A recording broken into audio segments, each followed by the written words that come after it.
I-recommend niyo po ba yung mag-aalaga ng mga ganitong baka? May recommend ako yan. Kaso nga lang, kinakailangan... Sa tagal niyo nagbabaka 3 taon, ano pong karaniwan na encounter niyo na sakit sa mga baka niyo na alaga niyo? Siyempre, may regular na pagkain. Tuwing ano niyo po siya pinipid, isang beses lang. Ito po yung nakuha niyo ng 90.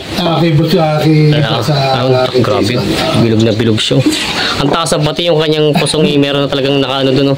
Ibig sabihin, sir, ito po ay sa alaga niyo. Hindi naman po natin ma-estimate, pero siyempre, gusto ng iba malaman kung magkano kikitain natin sa loob ng 4 na buwan dyan. Ayan, magandang araw mga Talongs TV. Nandito tayo ngayon sa Barangay Bukal, Padre Garcia, Batangas. Dito po kay Kuya Eddie Karaan na may alaga po siyang mahigit na 30 baka na nakakoral at iba pa rin po yung mga inaalaga niya na mga nakatali sa labas. Tayo po ay magtatanong ng ilang impormasyon lalo hingit po kung paano mag-alaga ng baka dahil 3 taon na rin po siya nag-aalaga nito. Tatanong tayo ng ilang impormasyon lalo hingit sa mga interesado dyan na magbaka ngayon at maraming pong gusto mag-alaga ng baka. Kung paano alagaan ng mga bakang ito at kung paano bakang kitaan sa mga bakang ito. Kaya samahan niyo ako sa video natin sa araw ito. Kung bago ka pa lang sa aking channel, mag-subscribe ka na para like yung update sina-upload natin video dito sa Padre Garcia, Batangas. Sama-sama po tayo manood sa video natin sa araw na ito. And good morning mga Talongs TV. Nandito tayo ngayon kila Kuya Eddie po. Ano po pilitin nyo, sir? Karaan. Karaan po. Dito anong barangay po itong inyo? Barangay Bukal. Barangay Bukal. Po, meron po siya ditong mga alagang mga baka. Pero ngayon po, bago tayo pumunta sa mga alaga niya, mga pampatining na baka, meron tayong kakaibang baka daw siya ditong alaga. Ito po. Ilan po ang paa niya? 5. 5 ang paa. Ayun, meron nga pala. May parang may ano siya. Hindi lapat. Hindi lang lapatin po. Ayan. Ito daw ay ang baka niya ay may 5 paa. Ito yung panlima niya nandito sa may tabi. Sir, ba't naman po na gusto nyo alagaan yung ganito mga baka? Ay, hindi. Parang lucky... Lucky charm. Yun, lucky charm. Parang yung pinunta natin sa ibang mga ano, meron namang may kontil naman sa ulo yung kay tatay. Meron din po kayo? Parang hindi naman yan. Hindi pa nilalagay niyo po. Hindi nilalagay. Ito naman po isa para may nakitang maliit. Ayan. Parang yan naman parang kung sa kuwan yung unano. Unano. Yung ano tawag daw kung ano parang maliit. Bansot ang tawag yung mga... Bansot, Pero po ito may parang magulang na din siya, ano? Magulang, matanda na. Siguro kakiti. Hindi na rin po maglalaki ito. Kaya tataba na lang siguro. Kompleto po, ibig sabihin po ito mga sa harap niya, kumbaga ito yung mga mag-attract sa mga papasok dito sa inyong farm. Ano po naman po nagkaroon ng idea niyo bakit nagustuhan niyo mag-ganto farm? Hindi, talagang sa totoo lang, ayaw ko mahilig sa mga hayop. Kaya halos ako kompleto ng hayop dyan eh. May manok ako, may kambing, medyo alam mo naman ang pati. Tatay. Patay-tay lang po. Tatay lang. Kakaroon, napagusto. Pati kulong ako, pagka nagkakaroon, dagdag ng dagdag. Dagdag po. Nakita naman po yata sa mga baka niyo, tinanong po. Patay, kasi ang ginagawa ko naman dyan, may mga tao ako, although hindi naman ganun kalaki ng sweldo, pero pinapaiwi ko sa kanila. Bukod yung sweldo, bukod yung kabahagi. Iba pa rin po yung inaalaga niyo dito sa mismong koral? O ito na nga? May alaga sila, yun ang sweldo ako. Pero meron silang iwi, pag naalis ang gastos, hati kami sa tubo. Ayun, ayun pala maganda. Kung bagay, papaboran din yung nag-aalaga. Oo. Ito yung mga baka na sir. Hindi para sweldo alat na sa akin na papagas ko mga yan. Pero tulong ko na rin sa kanila. Tulong na rin sa kanila. Yun po napaganda kahit yung mga purpose ng mga ganito paghahip talaga marami natutulungan po. Ano? Yan ang kaka. Advocacy ko, marami akong matulungan. Hindi naman gano'ng kalaki ang kapital. Pero sir, ibig sabihin ko ilang taon niyo po itong ginagawa itong mga... Ito siguro mga 3 years pa lang. Matagal-tagal. Bago pa lang. Matagal-tagal na po. Hindi naman gano'ng kadami. Tayo, nag-alaga siguro kung kailan na ilalaan. 6 lang. Patagdag. Ganun po. Para po meron kayong mga alagang mga pampatining na baka. Marami kasing interesado na nandito po ba yung baka niya? Ito mga patining ko ito binibili ko kay Jason ng kuhan. Although yan naman si Jason para pamaki ko ng turing ko. Hindi ako nagkukuha ng baka dyan. Kung anong nagbigay sa akin, ang napag-usapan namin, hindi yung mga payat. Yung mga payat. Tabayin ko. 3 months, meron niya, minsan ako nakapagbenta niya, 2 months lang eh. Talaga po kaya po ng 2 months sir? Kung bagay nadaig pa po yung mga baboy na pang ano po no? Pampatining na mga baboy. Siguro ang talagang dapat nakuhaan, ay dapat yung mga 3 to 4 months. 3 to 4 months po, ayun pala. Ito pinilagay so wala pang 1 buwan eh. Ito bago pa po.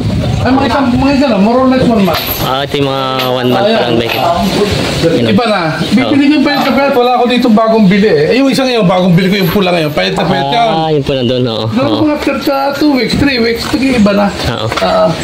Ibig sabihin sir, ito pong mga baka niyo may ilang ulo po itong patining niyo?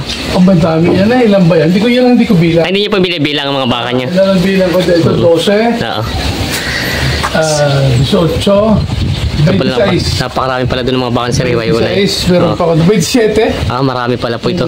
Ibig sabihin ko, sir, ang tanong ko lang po, paano po ba magtingin ng bakang? Kayo po ba yung pagtitingin po ng mga pampatining? Ano ba kailangan? Yung medyo payat talaga siya? Ay, hindi na ako natingin dyan eh. Ang kuha ko ito sa akin kay Jason. Ay, si Kasi Jason. parang kuha ko na eh. Parang pamangkin ko na yung mga yan. Ang napag-usapan namin, yung mga payat na medyo ayos naman ang ibig sabihin. Walang sipo, walang ano. Opo, basta po yung walang damage. Basta okay na yung pag dinala dito. Basta sa presyo, wala na kaming usapan. Pag sabi ko ng Kuya Edith, tatawad lang ako ng kaunti. Pagka talagang sagad na, wala na.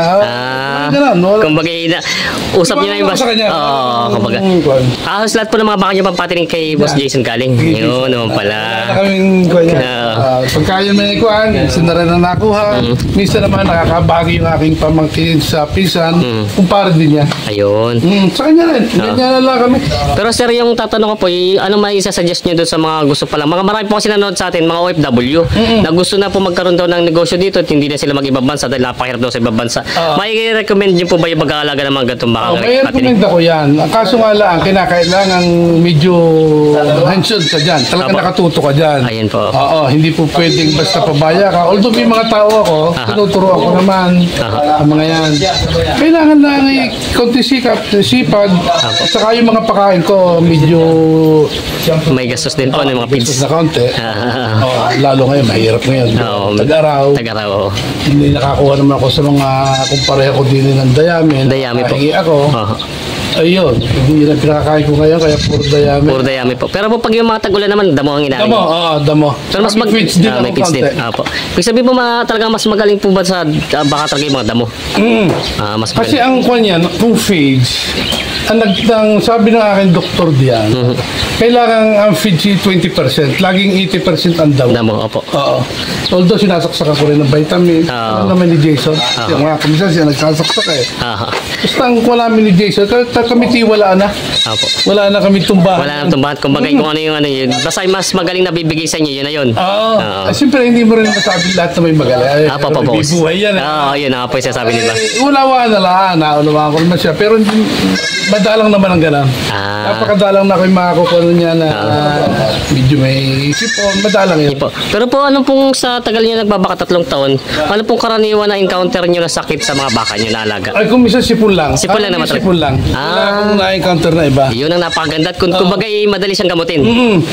Sipon lang. Ano pong ginagamot niyo naman? Ang aking ginagamot ay Terramycin. Merong Solvet. Solvet. Pinakamataas ng Terramycin. Saan niyo po nabibili yun? Ay di kami naman alam mo yung Lucky 4. Yun kapatid ko. May tindahan sila ng gamot. Okay na po. Kumbaga meron na kayo nakukuhan. Pwede niyo po i-promote yung Lucky 4 at saan po matatagpuan yung Sa Lipa. po. Pero marami ng dealer yan.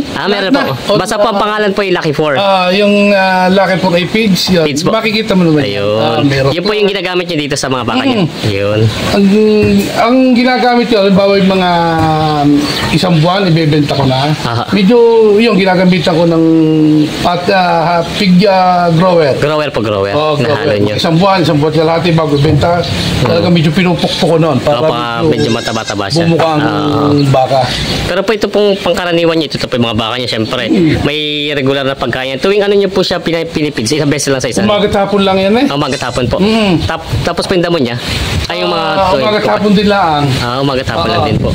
Tapos ako naman siyempre kapatid ko nga yun, yung mga tumafong feeds, masela naman yun hindi na isinasama sa mga kwan. So, kumbaga reject na. yan. Binibigay na sa akin. Yung mga ingredient, yung mga halimbawa, yung mga darak, palya, yun ang isinasama ko dyan. Napapabron ako gawa nga noon. Kumbaga libre na yun po na.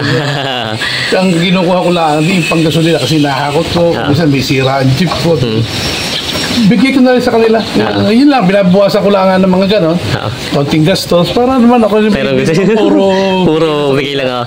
Pero sir, matatanong ko sa iyo, diba, kunyari, may nabili kayo. Ano po bang pinakamahal na nabili ditong baka? Yung 90. 90 ito po, titin natin yung baka ni sir. May 90 daw si sir na baka. Titingnan natin yung pinakamalaking baka ni sir dito na 90 daw. Ayun, laki. Ito nag-a-average ito yung malalaki nga. Nag-a-average lang ng siguro mga 59 to 60. Ayun po yung karamihan. Pero hindi ito kasama. Itong maliliit na ito. Ito yung medyo mura-mura po ito. Pero isa, 90 yun. Titin natin. Lapitan natin yung pinakamalaking baka ni sir dito na alaga. Ililibo tayo ni sir sa kanyang farm dito na kumbaga po hindi naman to kalakihan pero maraming laman ano. Ayan. Wala naman akong lupa na gano'n Oo. Ito. Naka-on-file, parang talagang baboy pati. Oo. Malaki na.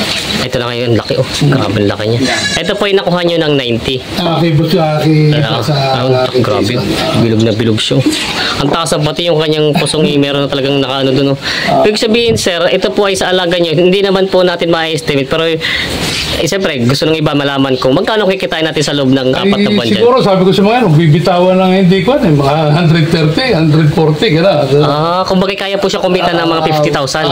Sa loob po ng sa loob po ng siguro mga 6 months. 6 months. 5 months. Talaga po pwede pala po i-suggest sa mga gusto maghanap buhay ng baka. Sa tingin po malaki. Kumbaga kung mga 130 man lang yun, mayroon na rin kayong 40 mil sa loob na. Kumbaga may 10,000 ka kada isang buwan. Yung isa ko doon yung aking ginadador galing din kay Jason. Ang kuha lang sa akin noon ng 85 iniibig naman ng aking tagapag-alaga. Parang di tawad na 130, ayaw nung ibigay. Ilang buwan na po niyang alaga yun? Siguro, makaiwa ka, wala pa yata 4 months yun. Kailan lang yan? Mga 4 months lang. Ano pong suggest nyo para mabilis lumaki mga ganito? Hindi, ganyan nga. Kailangan nakatuto ka dyan. Parang tao yan umagat hapon. Parang oras pare-pareho. Alas 4, ay sa umaga, alas 8, alas 7. Ganun araw-araw. Hindi yan. Sa susunod na araw alas 10 hindi pa nakain. Regular din po. Yun naman pala masuggest ni Sir. Napaganda pala itong naka-inka natin si Sir. At si Sir ay 3 taon nang nagbabaka. Saka tinuturuan ko kayo ng vitamins. Talagang may vitamins po. Tapos po, naglalagay din po ba kayo ng tawag nila dito? Parang pampalasa doon sa pagkain nila. Minsan mga molases. Minsan nakakalagay. Minsan hindi. Kalimitan hindi. Hindi naman nyo po may recommend yung molases. Mas okay din. Mas maganda po. Kailangan gusto ko rin yan. Kasi alam mo naman yan. Medyo mahal. May gas din. Pero binakukuha naman ng mura. Hindi ko pala makuha. Ako marami pang inaasikaso. Kaya hindi ko maintindi. Pero magaling yan. Molases tsaka asin daw ginagamit. Molases at asin po para po papalasa sa kanila. Kumbaga sa tao, magkakaroon ng gana pag may bitchin. Parang ganon. Ibig sabihin na, ito pa po, tanong ko po, ibig sabihin ko, ano pong pinsang gamit niyo?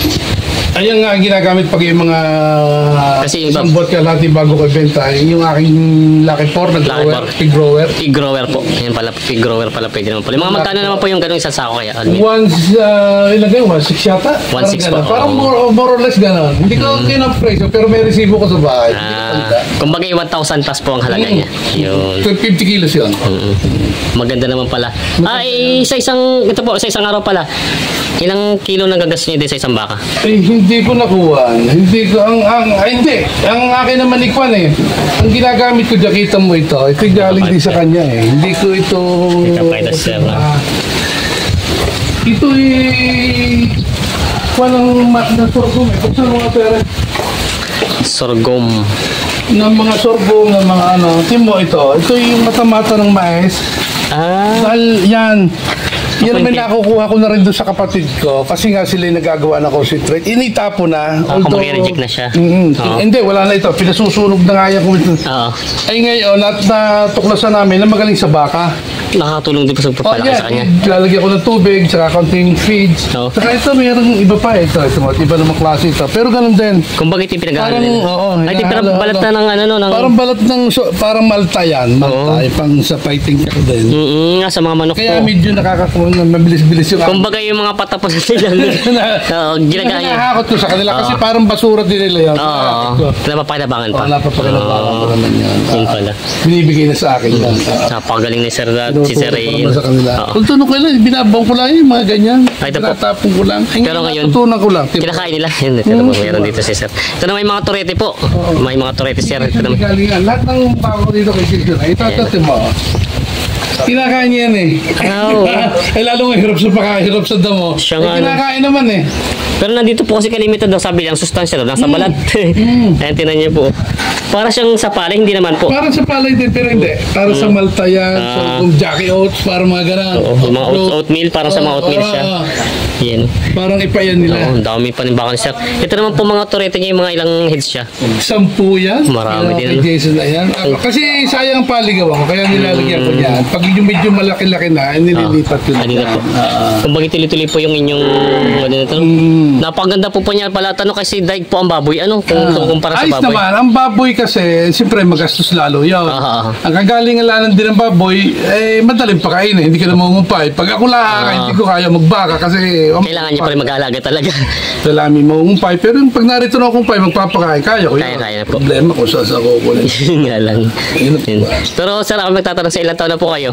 Ay, ako magsi-63 na ako. Bata pa rin naman pala talaga kaya pa mag ano. Kailangan ako nasa bukid para pawisan. Para pa yung katawan ni ano, pagsanay lalo sa manghina pag nasa although may kaunti rin maliit ng bahay kami sa Manila. Mas pinili niyo po dito na lang mag ano. Pero minsan tuwing weekend na Manila ko, minsan yung misis ko naman narito. Kumbaga ano po dati niyo pong trabaho, di ba parang retired na rin kayo eh. Dati noon ako nag-i-school ba sa Don Bosco. Driver kayo. Tapos may pampasero naman akong jeep, although mga face out na yan. Tsaka nang ginagamit dito sa farm. Magaling po at dito natukoy niyo no. Pag stable lang kayo sa negosyo ganito. Parang okay na sa akin. Yung mga halaman ako. Yan ang hilig ko eh. Halaman, yung mga baka ngayon, basta lahat ng kuhan. Yan ang mga hilig ko lang. Parang pinukompleto nyo nga. Sabi ko, tinignan ko din yung entrance, may kabayo din dun. Yan. Hindi ka labo din ako. Parang ito yung magiging pasyalan na mangyayari sa inyo ay. Tayo ang pinakaunang bisita nila dito ni Sir, nakabisita sa kanya. Ito po, pwede naman po pasyalan kung gusto may mamasyal sa inyong farm. Walang problema yan. Napagaling na Sir. Sir, ito naman po yung parang may kalabaw din kayo dito. May kalabaw din. Tutuwa nga ako. Kompleto na. Talagang pang-farm na talaga siya. Kompleto. Mahayop ng tawag sa akin eh. Mahayop. Dadalawa pa naman po itong kalabaw nyo. Dadalawa yan. Natutuwa nga lang. Although may lalaki nang batay nung ako magpagawa ng bahay, siguro nakainom ng thinner. Nakawala. Mamatay. Pero dati nga ito mga payat, ngayon magaganda na katawan. Maganda pa pati po yung design ng inyong, napansin ko dito, yung design ng inyong coral. Katang isip ko na lang yan. Kayo na po nag-design ito. So kasi pag ganito po yung... Katang isip na lang. Kasi nakita ko po hindi sila kahit magano sila, ito medyo mababa nga lang. Pero pag yung medyo ang nila, hindi sila magsusuwagan at hindi nakita yung bawat isa katulad ng malala. Ganyan lang, naghahalikan lang. Pwede magpanuwag yan kasi may cement naman, hindi ganun kahaba. Hindi po katulad ng bakal talagang medyo pwede lumusot yung ulo nila sa mga koral Ayan tinan niyo po yung mga bakal na Sir. Nakikita naman natin talaga pag mga ganda mga bakal, matataba siya Pagka ganyan lang, malilikot na, yun yung naganda ng katawan. Pagka yung ipait na pait, para kung kumilos tamlay po, tamlay. Pero ito, medyo nakilos na natin. Ito mga kinukuha ko, mas payat pa dyan eh. Ako bakit talaga naglaki na lang po talaga siya? Tutok talaga po kayo sa pag-aalaga ng baka ito. Yun. Siguro magkabuenos kami dito. Si Boss Jason, nandito si Boss Jason. Basta isa kanya ko kinukuha. Bisan dinadala na nga dyan eh. Tawag lang. Sabi ko sige. Pero hindi na nakikita yung baka. Hindi ko kita. Hindi ko kita. Katulad dito, ito na to. Nadadala lang nito dito. Hindi nakita. Pero ang laki ng baka nito. Nataba na agad siya. Dadalhin lang. Sabi ko sige. Kami utang ko. Sabi ko kung bagay talagang kayo magka-negosyo na tiwalaan na lang talaga sila. Ito yung bulsa, maliit na lang. Ito yung bulsa. Ito yung nasa likod niya, Malikot niya, napakalikot niya sa akin. Palipad niya yung katawan ng maganda na. Ganyan yun. Ang laki pati niya. Napakalaki. Ang laki ng pagkabaka, tataba ng mga baka niya. Kung bagay yung ganda ng mga, ito pala ang pinakamagandang negosyo doon sa mga gusto mag-OFW. Marami po kasing OFW na gusto ng, siyempre napapagod na rin sila sa ibang bansa. Sabi nila, gusto magbaka. Marami silang katanungan sa mga gatong baka. Kumbaga, ang baka po pala ay talagang hindi siya ganun kasailan. Hindi naman. Ay di ba masasuggest niyo po ba na kailangan talaga sila may bahay? Mga Talongs TV, mukhang nabitin ulit kayo sa ating video sa araw na ito. Abangan niyo po yung part 2 natin dahil marami pa tayong impormasyon na nalaman, halunggit sa pag-aalaga ng mga baka na partner dito sa ating farm visit. Kaya sama-sama tayo manood sa susunod nating video. Kaya pa-share na lang po natin video kung bago pa lang sa channel, mag-subscribe ka na para like ka ma-update sa na-upload nating video. And God bless mga Talongs TV.